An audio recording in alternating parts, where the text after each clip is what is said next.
Thank you, Mr. Speaker. I call Mahesh Bindra. Thank you, Mr. Speaker.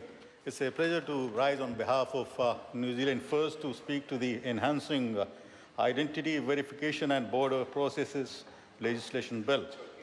Mr. Speaker, as we are all aware, and various speakers have spoken about it, the case was where Philip John Smith, who was serving a long sentence and was on a 74-hour temporary release from the Spring Hill Corrections Facility, managed to get his passport, which was issued on his birth name, went to the Auckland airport unhindered, unstopped, and managed to flee right up to Brazil. So, Mr. Speaker, an inquiry was held, an interdepartmental inquiry was held, which identified a number of shortcomings, and they came up with equally large number of recommendations. Yep. So, operationally, Mr. Speaker, Philip John Smith should have been on the victim notification register. Clearly, he wasn't. What happens is, Mr. Speaker, that when an offender applies for temporary release, he or she is assessed by the prison manager, assisted by other officers. So in this case, clearly the victim notification register wasn't applied to Philip John Smith, and that is the reason that his temporary release was wrongfully approved. So after getting his temporary release approved, Mr. Speaker, Philip John Smith went right up to Brazil, and by successfully escaping from our borders, he had actually stopped being our problem, and he was somebody else's problem. But we are a responsible nation, and that was not acceptable to us, that he becomes somebody else's problem, because we have a reputation to protect in the international arena. And so to his bad luck and to our good fortune, Philip John Smith was apprehended in Brazil and brought back to New Zealand. But by the time he was brought back to New Zealand, our reputation as a law-abiding country and as law-abiding people had taken a serious beating in the international arena.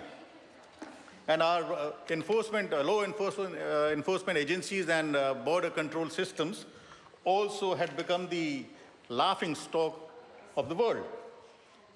Now, the multi-agency review came up with a number of recommendations and observations. Some of them are really, really damning for our corrections department and the police.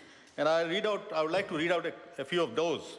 Corrections staff failed to adequately assess the extra risk Smith posed on temporary release.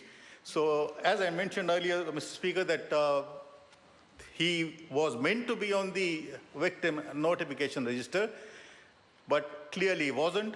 And that victim notification register was later on, as a knee-jerk reaction, amended to read that he was actually on victim notification register.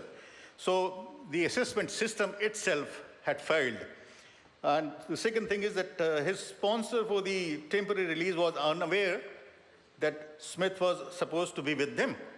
So there again, there was a huge lack of communication between corrections department and the sponsors themselves.